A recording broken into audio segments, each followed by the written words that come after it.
Vamos a estar estudiando en esta noche la sección desde Isaías capítulo 43, verso 22, hasta Isaías capítulo 44 y verso 5. Yo le he titulado a este tema una frase que encontramos en la sección de hoy, que es el tema principal de la sección de hoy, que se titula Yo soy el que borro tus rebeliones.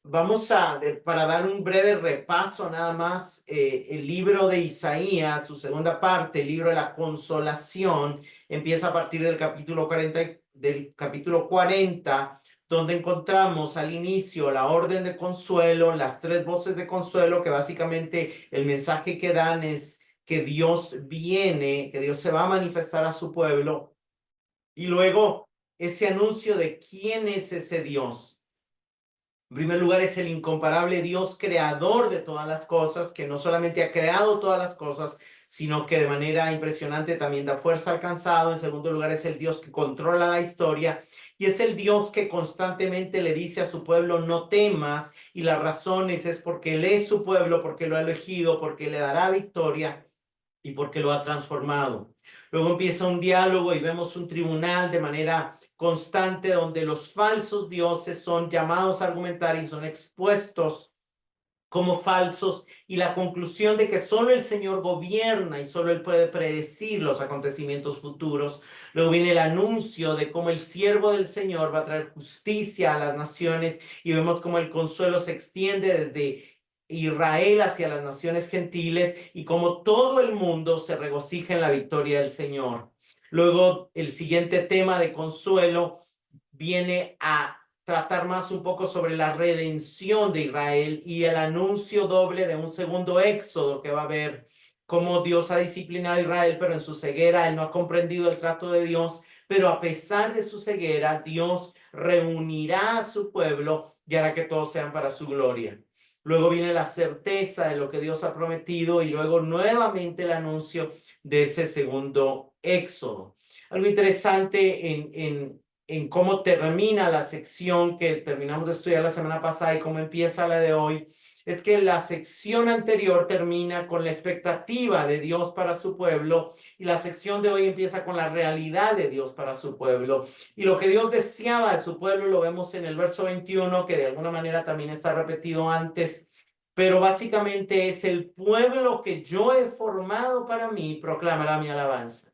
Dios ha tomado el tiempo para formar a su pueblo, al liberarlo, al darle pacto, al darle la ley, y de alguna manera lo ha hecho para su gloria, y la expectativa es que ese pueblo proclame su alabanza. Sin embargo, a partir del verso 22 encontramos una realidad diferente, lo que el Señor ha encontrado en su pueblo.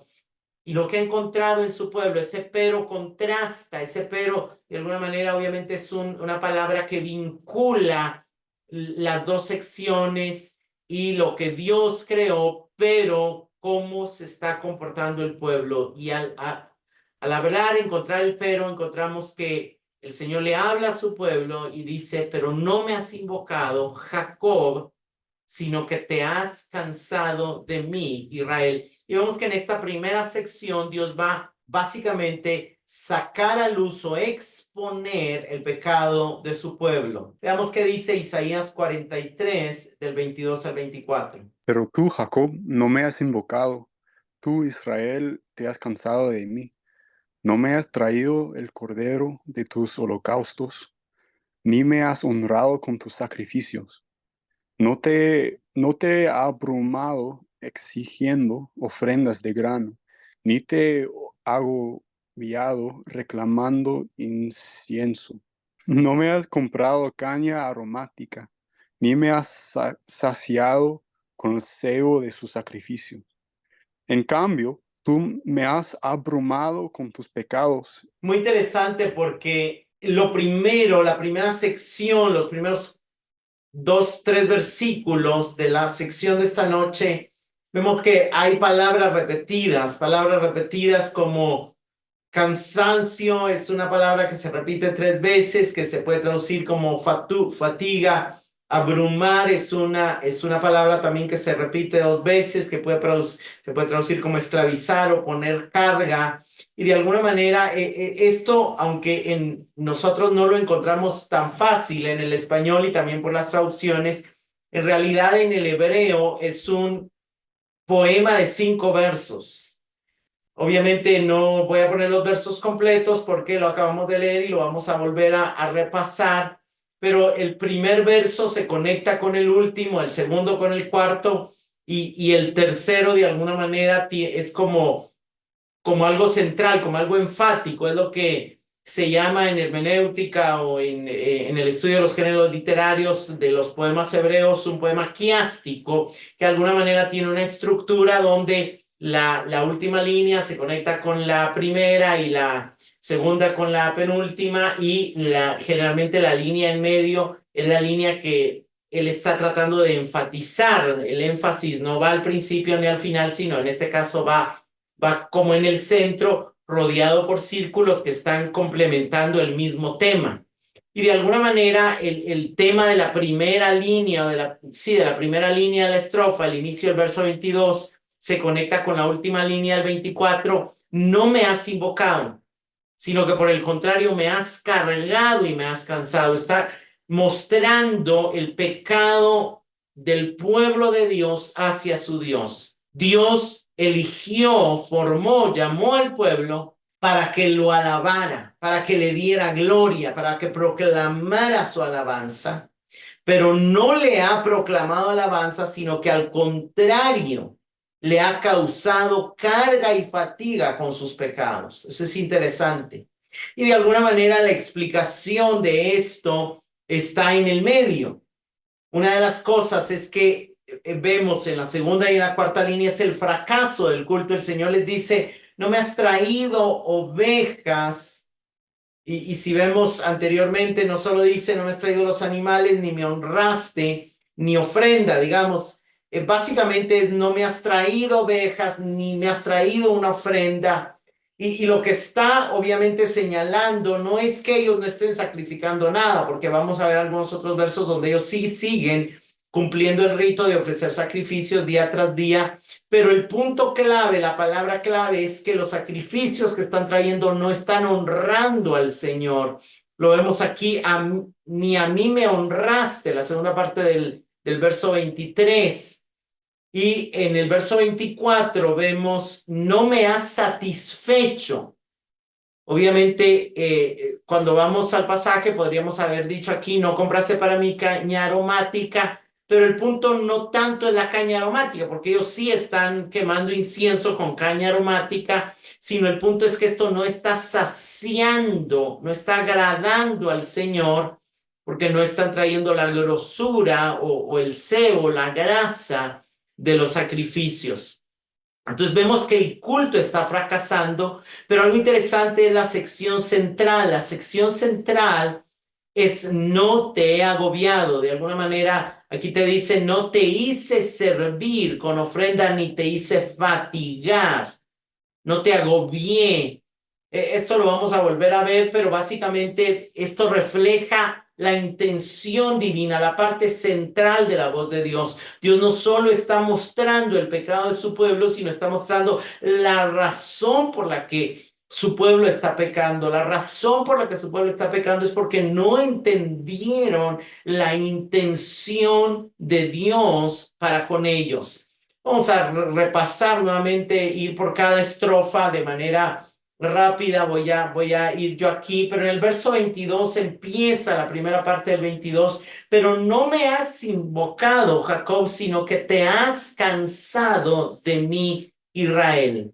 Miren, hermanos, cuando nosotros vamos a los demás contextos y regresamos al mismo libro de Isaías, en el capítulo 1, Isaías está mostrando de que realmente el pueblo está ofreciendo abundancia de sacrificios. Dios les dice en Isaías 1, del 11 al 14, ¿qué es para mí la abundancia de tus sacrificios? Dice el Señor. Cansado estoy de holocaustos de carneros, de cebo de ganado cebado.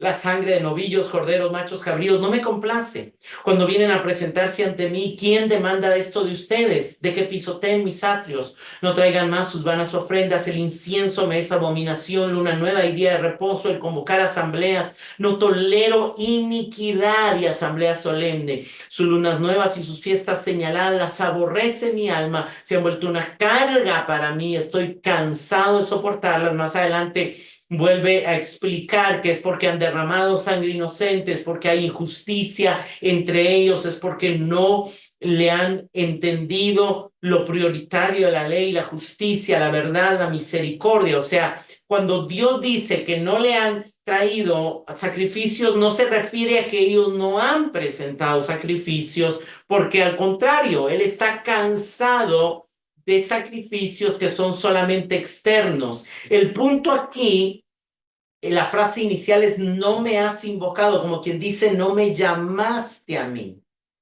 Cuando leemos en Isaías 1:14, ¿qué es para mí? Esa frase que es para mí se podría traducir, ¿de qué me sirve? ¿De qué me sirve de que tus labios pronuncien mi nombre? ¿De qué me sirve de que traigas holocaustos si en tu interior estás cansado de mí? Estás cansado del culto, de la celebración, de aquello que te debería de traer descanso, te está trayendo agobio. Sigue diciendo en el verso 23, no me has traído las ovejas de tus holocaustos, ni me has honrado con tus sacrificios. Y nuevamente, no es que ellos no hayan traído, ellos están trayendo ovejas. En todos los profetas vemos esto, en Malaquías están trayendo, pero están trayendo a la coja, a la muda, a la perniquebrada. Están trayendo, pero no están trayendo de corazón. O sea, para el Señor cuando alguien trae una oveja, pero no se la trae con la intención de honrarlo, es como que no se la trajera a Él. Podríamos entender esta frase como has traído, pero no eran para mí, porque yo leí tu corazón que no lo estabas haciendo genuinamente con el objetivo de buscar mi rostro, con el objetivo de arrepentirte ante mí, con el objetivo de volverte a mí. Un pasaje similar que también es de la misma época es la profecía de Amós en el capítulo 5 del 21 al 23. Dice, aborrezco, desprecio sus fiestas, tampoco me agradan sus asambleas solemnes, aunque ustedes me ofrezcan holocaustos y ofrendas de grano, no los aceptaré, ni miraré a las ofrendas de paz de sus animales cebados. Aparten de mí el ruido de sus cánticos, porque ni siquiera la música de sus arpas escucharé. Y cuando uno sigue leyendo se da cuenta que es porque no ha habido un arrepentimiento genuino en su corazón. En este mismo libro, en otros similares, Dios les llama a rasgar sus corazones y no sus vestidos. Dios no está en contra del culto, pero está en contra de un culto totalmente externo. Vemos también que quemaban incienso. Más adelante en el 24 dice, no me has comprado con dinero caña aromática, ni con la gracia de tus sacrificios me has saciado. Y no es que ellos no quemaran incienso, porque Dios les acaba de decir que está cansado del incienso. El punto es, como dice también el profeta Miqueas, ¿acaso se agrada el Señor de millares de carneros, de miriadas de aceite? Y más adelante Miqueas va a decir es que lo que Dios quiere es que haga justicia, que ames misericordia y que busques verdaderamente a Dios humillándote ante Él. El problema no es el culto, el problema es el corazón que han llegado a tener con el que están haciendo culto. Están haciendo culto. Aquí están quemando incienso, aquí se ve el humo del incienso siendo levantado, los sacerdotes usando sus vestidos, pero sus rostros reflejan amargura, reflejan violencia, reflejan orgullo. No hay una humillación delante del Señor. Lo interesante es que Dios no instituyó el culto para eso. La segunda parte del 23 dice, no te he abrumado. Este abrumado, esta palabra abrumado en el hebreo, abad, se podría traducir, no te he obligado a servir, no te he hecho esclavo. O sea, Dios no intentaba que su pueblo fuera esclavo de las prácticas religiosas. No te he abrumado exigiendo ofrendas de cereal, ni te he cansado exigiendo incienso. El problema del pueblo de Israel es que convirtió los medios de libertad para construirse una nueva esclavitud de culto, una religión de observancia incesante. Y hermanos, estamos en ese mismo peligro. Podemos hacer del culto una esclavitud. ¿Qué pasaba? Ellos habían hecho del culto una técnica para intentar manipular a Dios. Creían de que si cumplían con los sacrificios, con los holocaustos, con el quemar incienso, entonces tenían permiso para pecar, porque no importaba si pecaban afuera, ellos estaban cumpliendo el culto. Había mucho fervor religioso, pero ninguna realidad religiosa. Hermanos, la palabra de Dios es clara y en los muchos profetas podemos ver que el ritual, cuando está divorciado del compromiso moral y espiritual, no satisface a Dios ni trae bendición al pueblo. El problema es que cuando ellos hacen del culto una esclavitud y en lugar de servir a Dios, buscan que Dios los sirva a ellos, el culto ha fracasado. El diseño del culto no está cumpliendo su nivel. Veamos cómo termina el 24. Por el contrario, me has abrumado. Esa palabra abrumado, la misma palabra, yo no te he abrumado, yo no te he esclavizado. Y me has cansado. Me has abrumado con tus pecados y me has cansado con tus iniquidades. Vemos cómo en el verso 22 dice, te cansaste de mí, por eso ya no me llamaste. Y aquí dice, luego en el 23 dice, yo no te he cansado. Y luego aquí dice, tú me has cansado y me has abrumado. El punto es que en su actividad religiosa, que Dios la dejó para que ellos agradaran a Dios, se rindieran a Él, reconocieran sus pecados, reconocieran sus necesidades, lo que hicieron fue querer hacer a Dios su esclavo y lo cansaron. Lo cansaron de exigirle que Él los bendijera sin apartarse del pecado. Los cansaron de querer manipularlo solo por ofrecer sacrificios, pero sin ofrecer su corazón. Dios los llamó a tener comunión con Él a través de escuchar y obedecer su palabra. Pero ellos se cansaron de oírlo y obedecerlo y se conformaron con la opción de la religiosidad aparente y externa. El culto y el sistema de sacrificios estaban diseñados para dar alivio y deleite al reconciliar al pueblo con Dios. Pero al contrario, llegaron a ser una excusa para seguir pecando y por lo tanto llegaron a ser una carga para Dios. Dios está cansado de su culto porque no se están rindiendo a Él, porque el culto perdió su objetivo.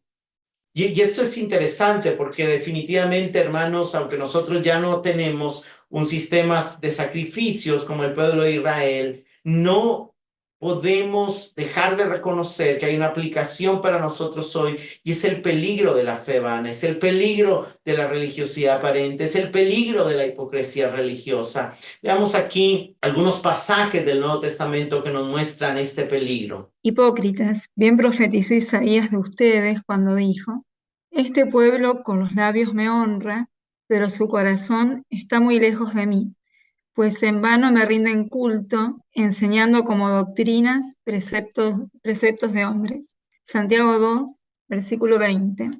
Pero ¿estás dispuesto a admitir, oh hombre vano, que la fe sin obras es estéril?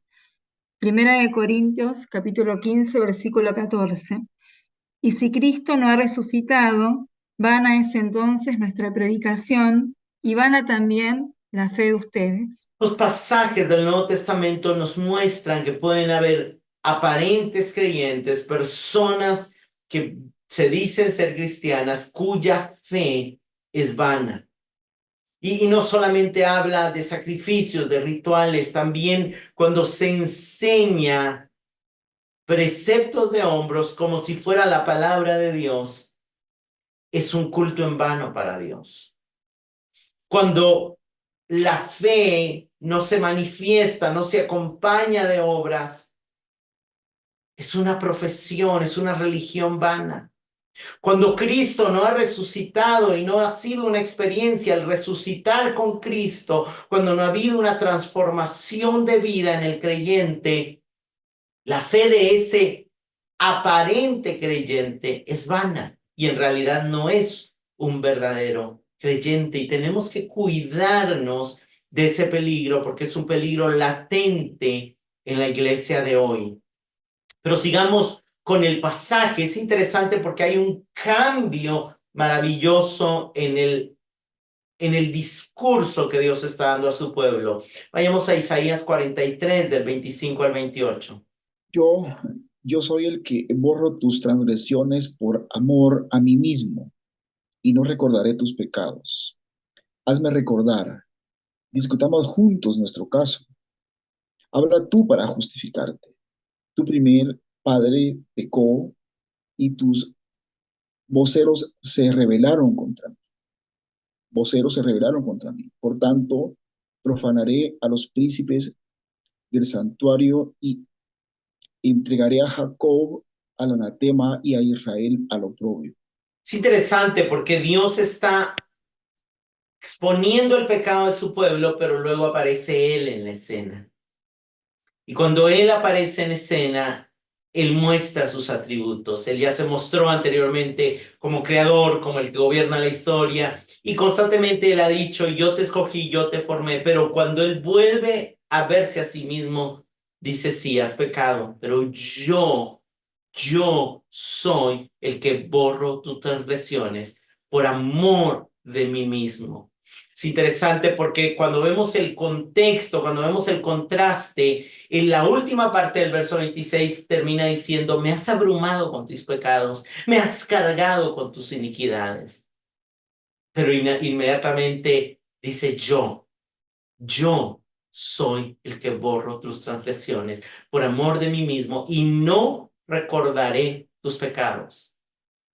Es maravilloso ver ese cambio, es maravilloso ver esa manifestación divina del Dios que perdona. Y aunque para nuestra mente es difícil comprender, el verso 24 nos muestra la santidad de Dios, el Dios que aborrece el pecado, el Dios que se cansa, que se hastía, que le da náusea el pecado, que no tolera las iniquidades, pero que al mismo tiempo se manifiesta como el Dios que se complace en perdonar, que tiene el poder para borrar las rebeliones, las transgresiones, los pecados, y lo hace por amor de sí mismo. Veamos el verso 25, ¿no? Yo soy, ese yo soy ha venido varias veces mostrándose a lo largo del libro profético, y es yo sigo siendo el mismo, y cuando dice el que borro, está diciendo que solamente Él puede perdonar pecados, solamente Él puede borrar los pecados. Hermanos, el perdón de pecados es un atributo divino.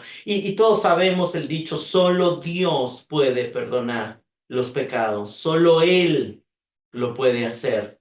Obviamente nosotros podemos perdonar a alguien que nos haya ofendido a nosotros, eso también, ¿verdad? Dios nos dio la capacidad de perdonar a alguien que nos haya ofendido, pero de borrar ese pecado solamente Dios lo puede hacer. ¿Cuál es la razón que da? No dice por tu arrepentimiento, no dice por tus sacrificios, no dice, y por supuesto de que en la ley de Moisés, si un sacrificio se presentaba correctamente, si alguien llegaba arrepentido, una de las razones por las que Dios lo perdonaba es porque Él había dado ese medio como un medio para perdonar. El sacrificio por el pecado Dios lo instituyó como un medio de gracia. Sin embargo, aquí Él no puede decir que los va a perdonar por sus sacrificios, porque no lo están honrando y no lo están saciando.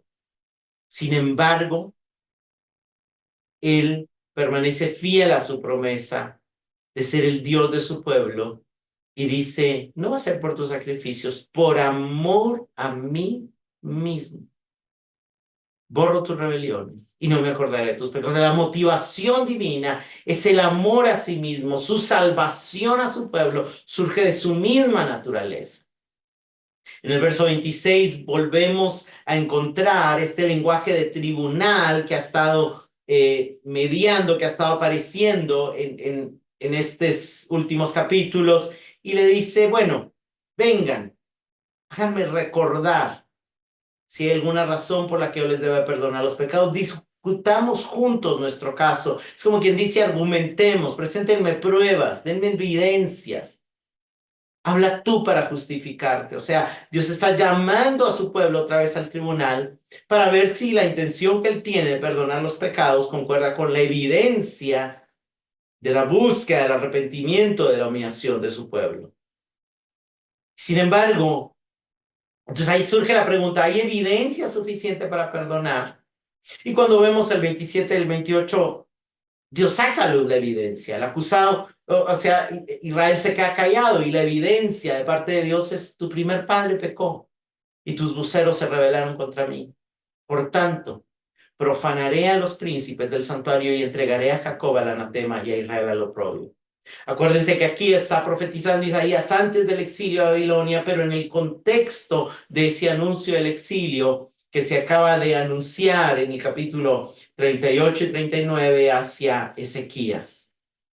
El punto es que Israel, el acusado, no tiene cómo justificar su pecado. Así que la acusación continúa y, en contrario, aparte de las pruebas que ya hay de que sus sacrificios no le están honrando ni le están saciando, hay más pruebas. Que en lugar de justificar el perdón, apuntan más a que lo que Israel merece es una condenación. El perdón no se justifica, así que el juicio debe ser dictado.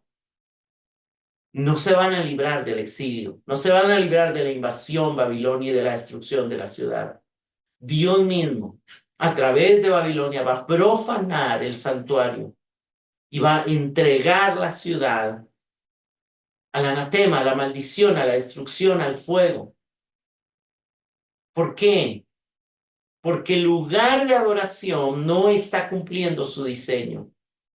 No está produciendo ese sistema de adoración que la gente se vuelva a Dios, sino que solamente está sirviendo un escudo para que ellos pequen con justificación. Entonces, Dios va a entregar el templo y va a entregar la ciudad a la destrucción. ¿Por qué? Porque todo lo que el Señor aborrece, que es el pecado, debe ser destruido. Y sin embargo, esa no es la última palabra.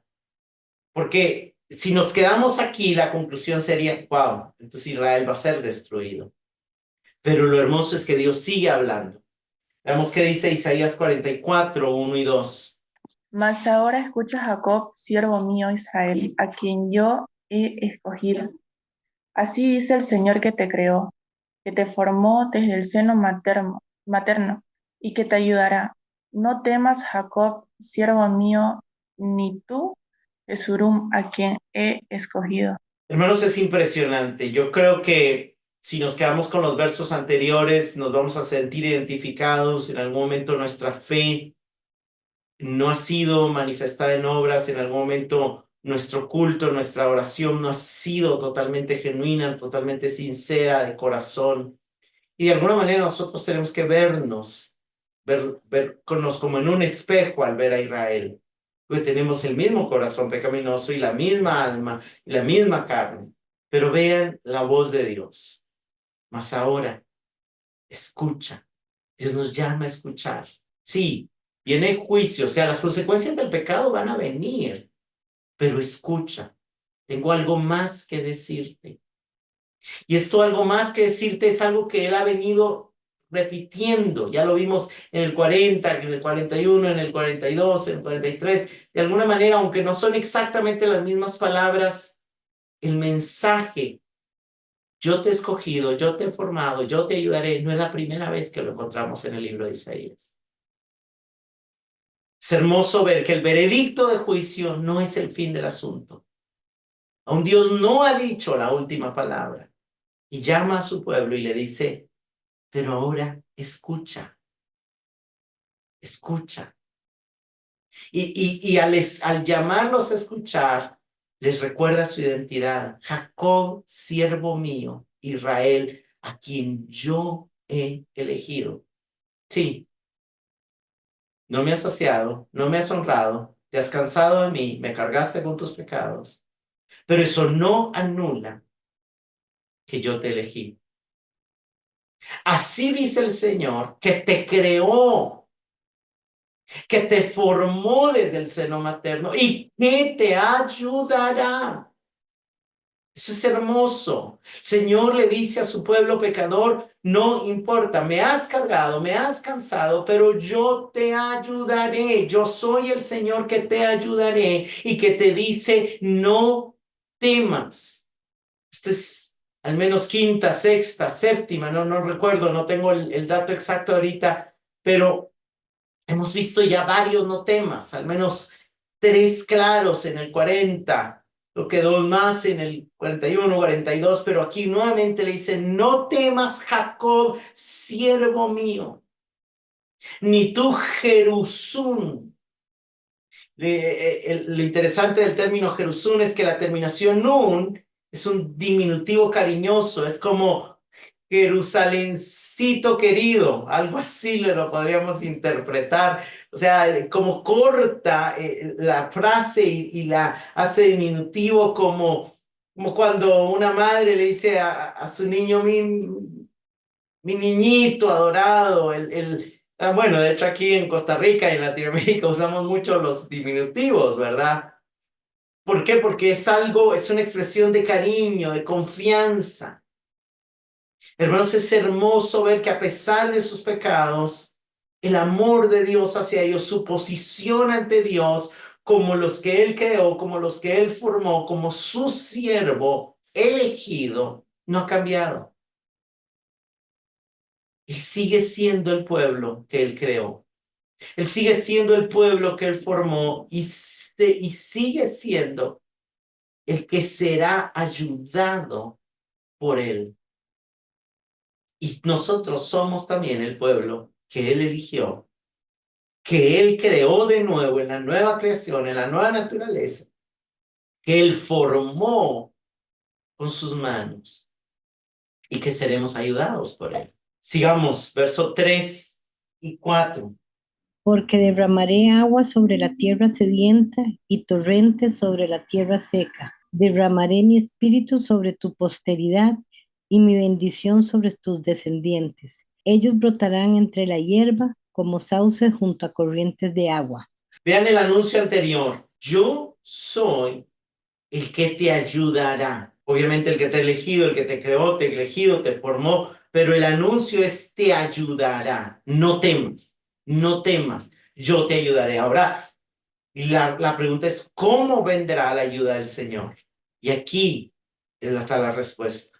Derramaré agua sobre la tierra sedienta. Y una tierra sedienta, eso es interesante porque la tierra sedienta obviamente está hablando de los pecados del pueblo, de la ineficiencia del pueblo para agradar a Dios, para honrar a Dios, para saciar a Dios. Hermanos, nuestra alma, nuestro corazón es esa tierra sedienta, es esa tierra seca, esa tierra que aunque le tiren agua, que aunque le tiren abono, que aunque le tiren todo, y aunque la cuiden a todo, Isaías 5 nos tiene que venir a la mente, lo que produce es pecado, lo que produce es egoísmo, lo que produce son malos deseos, malos pensamientos, ira, impaciencia.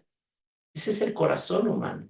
Dios lo puede bendecir, lo puede rodear, lo puede como el labrador, el obrero con su viña. Le da todo para que dé viñas dulces, para que dé uvas dulces, para que dé uvas jugosas, para que dé uvas que sean excelentes para preparar un excelente vino, pero las uvas salen agrias, salen amargas, salen podridas, no se pueden ni comer, muchísimo menos usar para hacer un vino.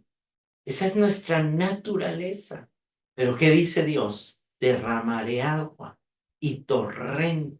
Me encantan las cataratas por estos pasajes, porque de alguna manera es como que anuncian visualmente eso que Dios quiere hacer en su pueblo y está haciendo en su pueblo. Y luego lo interpreta. Derramaré mi espíritu sobre tu posteridad. De alguna manera es la imagen de algo que va a suceder no en el tiempo de Isaías, sino en el tiempo futuro. Y mi bendición sobre tus descendientes. ¿Y qué va a pasar? Ellos, pueblo, sobre el que va a ser ayudado por Dios, va a brotar como sauces. Aquí vemos sauces jóvenes saliendo de la hierba junto a las aguas, que obviamente están destinados a ser árboles fuertes.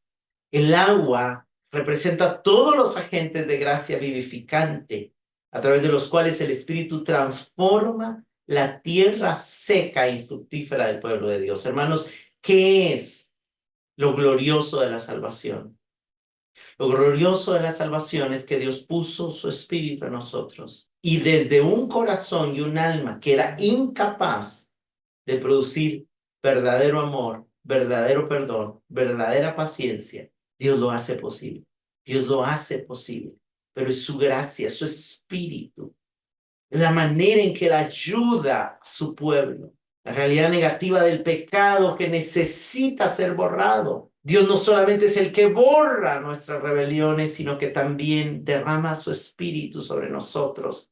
Y esa realidad negativa se convierte en la realidad positiva de tener nueva vida en Dios. Ahora, algo interesante es que tenemos que ver que primero Dios derrama agua, que es lo mismo que derrama su Espíritu, de lo cual ya hemos también visto algunos pasajes del Nuevo Testamento, Jesús hablando, el agua de vida que brotará como fuentes de agua, Pablo diciendo que nos dio a beber de su mismo Espíritu.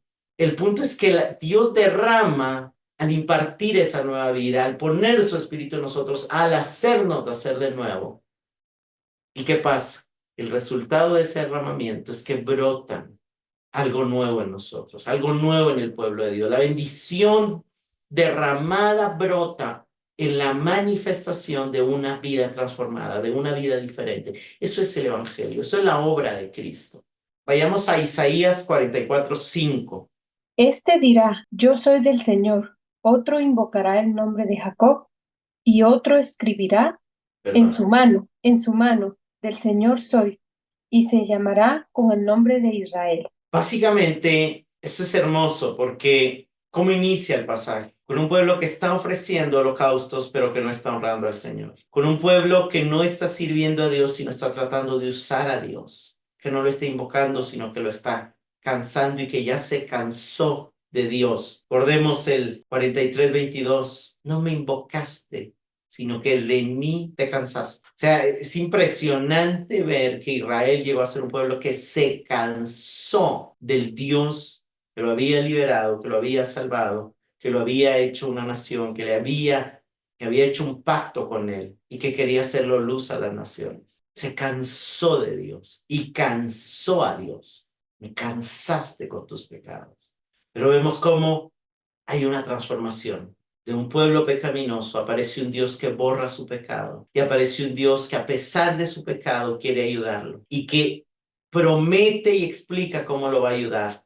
Va a derramar de su espíritu, va a hacer algo nuevo. ¿Cuál va a ser el resultado final? El resultado es que en lugar de un pueblo que está cansado del Señor y que cansa a Dios, se levantará un pueblo donde diferentes individuos, todos los individuos, cada uno de ellos, uno dice, yo soy del Señor. Otro invoca el nombre de Dios. Ya no está cansado de invocarlo, sino que está invocando, está llamando, está publicando la alabanza de Dios. Otro escribe en su mano, del Señor soy. Obviamente aquí decir, invocar, escribir son parte del testimonio. Y se llamará con el nombre de Israel. Vemos cómo todas las expresiones, o por lo menos dos de las expresiones principales, casi que todas, muestran que algo nuevo surgió en ese pueblo. Ese pueblo está orgulloso de pertenecer a Dios y su pertenencia es al mismo tiempo su compromiso con Dios. Yo soy, ya no me quiero gobernar a mí mismo, soy del Señor. Yo invoco, porque tengo un Dios a quien llamar. Yo escribo en mi mano, me marco, me sello, porque tengo un dueño. Y yo me llamo no con mi propio nombre, sino con el nombre que el Señor me ha dado. La obra del Espíritu es evidente, la respuesta individual y en un pueblo confesional. Al inicio el pueblo no se identificaba con su Dios y por eso no le invocaba. Pero el Espíritu ha hecho una transformación que el pueblo ahora se identifica con su Dios y le invoca genuinamente. Cada uno de ellos da un testimonio personal de pertenencia al Señor, de pertenencia al pueblo del Señor, porque de alguna manera Israel es representa la nación que es pueblo de Dios, y también de un compromiso de vida con el Señor. No lo están ocultando, lo están diciendo, lo están invocando, lo están escribiendo.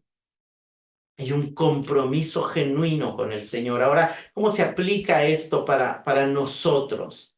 Hermanos, cuando vamos al nuevo pacto y cuando vamos a la obra del Evangelio y cuando vamos, también de alguna manera oímos en el mensaje de Jesús y de los apóstoles que el mismo Dios que no esclavizó ni cansó a Israel y cuya intención no era esclavizar ni cansar al pueblo de Israel con ritos, es el mismo Dios cuya intención no es esclavizarnos. Leamos Mateo 11, 28 y 30 y luego 1 Corintios 10, 13. Vengan a mí todos los que están cansados y cargados, y yo los haré descansar. Tomen mi yugo sobre ustedes y aprendan de mí, que yo soy manso y humilde de corazón, y hallarán descanso para sus almas, porque mi yugo es fácil y mi carga ligera. 1 Corintios. No les ha sobrevenido ninguna tentación que no sea común a los hombres. Fiel es Dios, que no permitirá que ustedes sean tentados más allá de lo que pueden soportar, sino que con la tentación proveerá también la vía de escape, a fin de que puedan resistirla. Una de las verdades que Jesús resalta es que todos llevamos un yugo. Todos estamos caminando hacia algo, todos estamos buscando algo de la vida, pero la única búsqueda que es fácil y que nos da descanso es cuando hacemos de su búsqueda nuestra búsqueda. Solo Él nos libera, solo Él nos libera del cansancio. El mundo nos esclaviza, la religión nos esclaviza, nuestro corazón nos esclaviza. Y todos los yugos que nos ponen esas otras situaciones son pesados. Pero el yugo de Cristo es fácil, porque Él no intenta ni esclavizarnos ni cansarnos. Conlleva una lucha contra el pecado, pero no permitirá que seamos tentados más allá de lo que podemos soportar. Sigamos con Gálatas 5, 1 y 2 y 13 y 14. Para la libertad fue que Cristo nos hizo libres. Por tanto, permanezcan firmes y no se sometan otra vez al yugo de esclavitud. Miren, yo, Pablo, les digo que si se dejan circuncidar, Cristo de nada les aprovechará. Sí, Gálatas 5, 13 y 14. Porque ustedes, hermanos, a libertad fueron llamados, solo que no usen la libertad como pretexto para la carne, sino sírvanse por amor los unos a los otros, porque toda la ley en una palabra se cumple en el precepto: amarás a tu prójimo como a ti mismo. Es interesante porque aquí el culto y ciertas especificaciones del culto quieren ser usadas para volver a esclavizar al pueblo. La circuncisión, pero hoy en nuestros días ya no es la circuncisión, pero hay gente que está siendo esclavizada con términos como diezmo, aunque es un término bíblico, como lo era el término bíblico circuncisión, pero se llegó a usar para esclavitud, con términos como cobertura, con términos como muchas otras cosas, servicio, disciplina, aquí y allá, cosas que si no vienen desde la naturaleza de Cristo, son usadas por la religión para esclavizar. Pero no es la intención de Dios esclavizar. Dios nos llamó para vivir en libertad, pero esa libertad tampoco la tenemos que usar para volvernos a esclavizar para la carne. La expresión de esa libertad es el amor. Hacemos a 1 Pedro 24 y 1 Juan 5:3. Él mismo llevó nuestros pecados en su cuerpo sobre la cruz, a fin de que muramos al pecado y vivamos a la justicia, porque por sus heridas fueron ustedes sanados.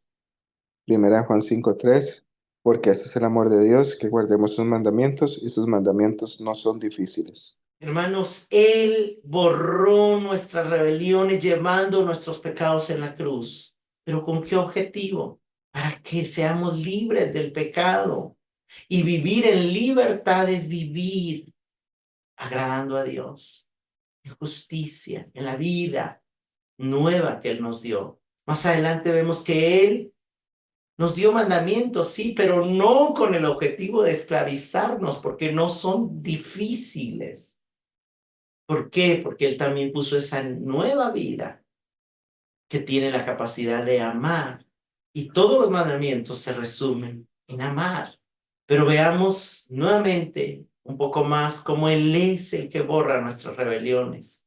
Sigamos aquí con Efesios 1:7, Colosenses 1:13 y 14 y 1 Juan 2:12. En él tendremos redención mediante el perdón de nuestros pecados según las riquezas de su gracia. Colosenses 1:13-14, porque Él nos libró del dominio de las tinieblas y nos trasladó al reino de su Hijo amado, en quien tenemos redención, el perdón de los pecados. Y Juan 2:12, les escribo a ustedes, hijos, porque sus pecados les han sido perdonados por el nombre de Cristo. Esta es una verdad que no debe dejar de impactarnos, de asombrarnos, de provocar gratitud en nosotros, hermanos. No es poca cosa el perdón de nuestros pecados. ¿Cómo se cumplió esta promesa anunciada en Isaías? En Cristo, es en Él hablando de Cristo, porque Él hablando del Hijo y por el nombre de Cristo. Vemos claramente el anuncio de Cristo. Pero luego vemos también que Dios dijo cómo lo haría. Derramaría su espíritu y haría que brotaran como sauces junto a las aguas. Veamos a Hechos 2:42-47. Y perseveraban en la doctrina de los apóstoles, en la comunión unos con otros, en el partimiento del pan y en las oraciones. Y sobrevino temor a toda persona, y muchas maravillas y señales eran hechas por los apóstoles. Todos los que habían creído estaban juntos y tenían en común todas las cosas, y vendían sus propiedades y sus bienes y los repartían a todos según la necesidad de cada uno.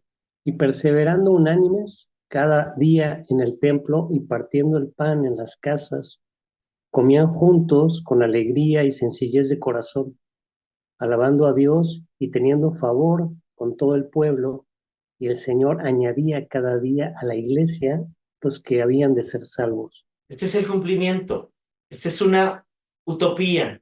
Nunca se había dado que un grupo de personas vivieran con tal paz, con tal desprendimiento, con tal unidad, con tanta alegría y sencillez de corazón y alabando a Dios. El Espíritu se derrama y Lucas demuestra cómo se está cumpliendo lo que profetizó Isaías. Una generación de personas que están siempre verdes, que están junto a las aguas y que están alegres, que viven alabando a Dios y que fueron libres del apego a la materia, del egoísmo, de los pleitos, de las diferencias y que van creciendo.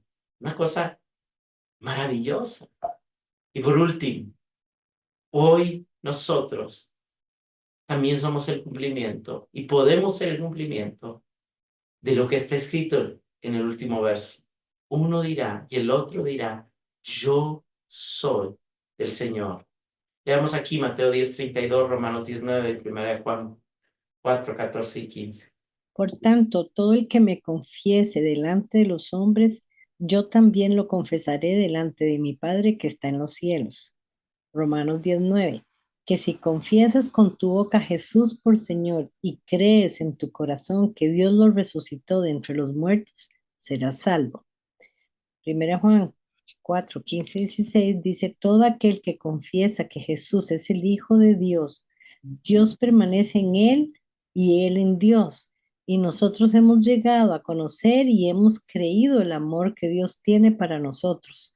Dios es amor y el que permanece en amor permanece en Dios y Dios permanece en él. Hermanos, el cumplimiento máximo de la confesión yo soy del Señor es confesar a Jesús como nuestro Señor.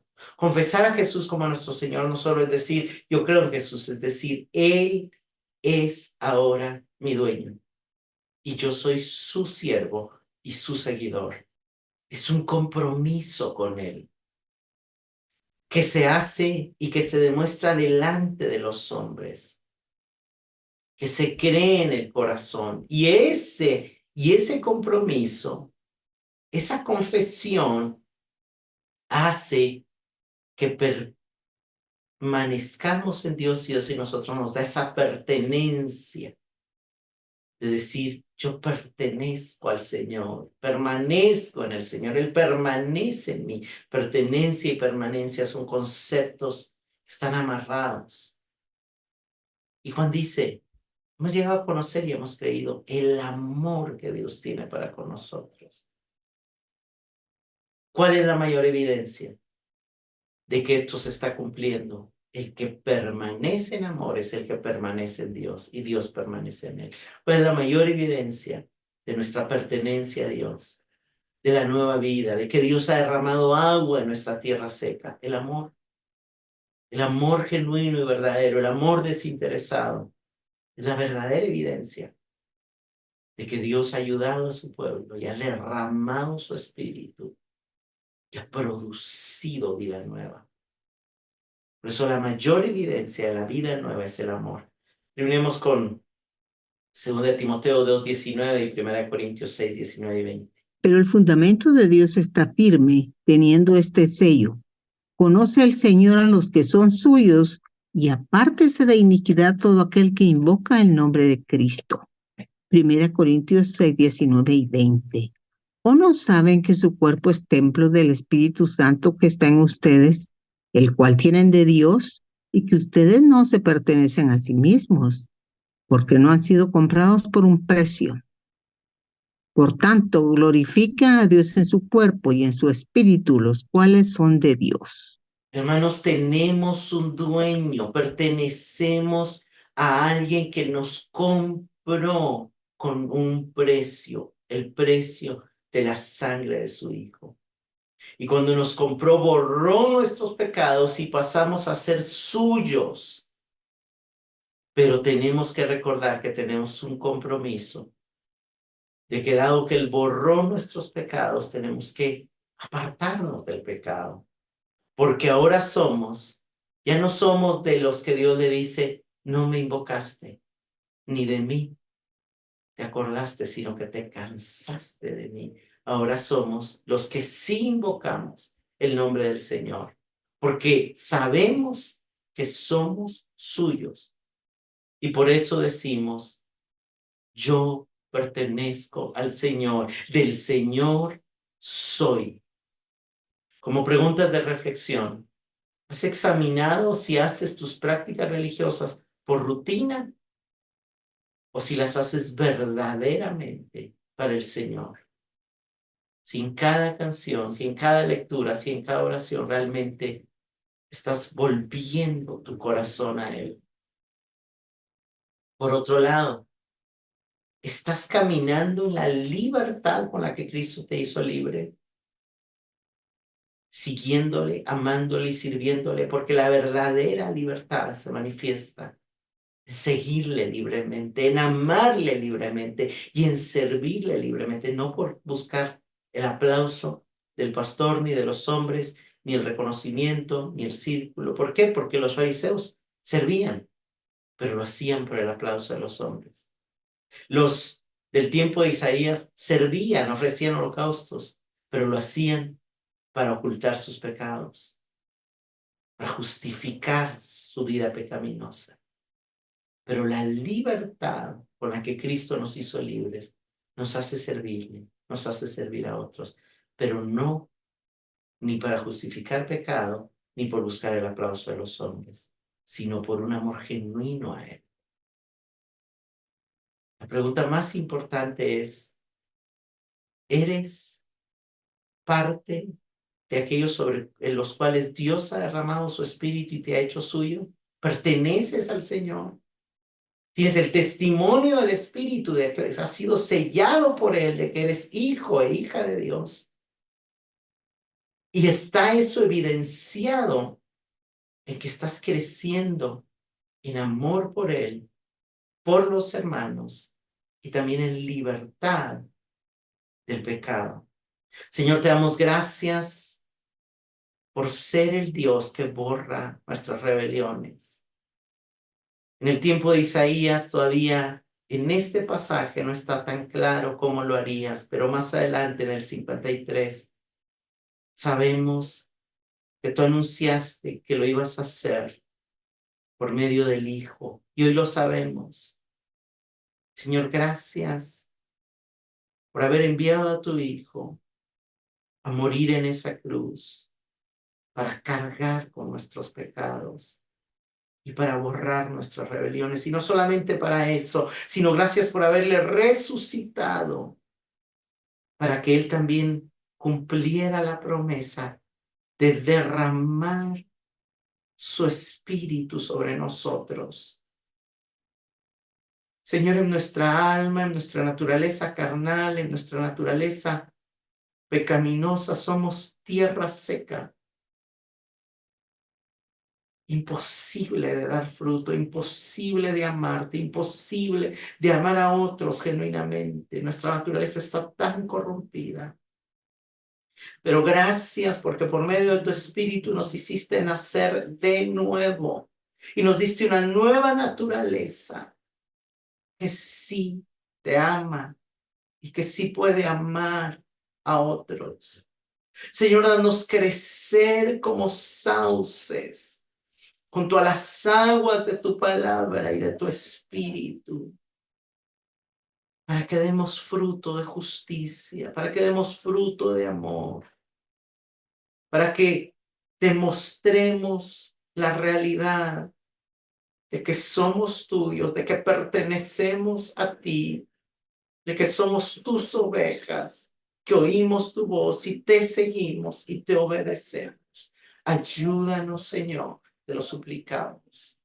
En el nombre de Jesús.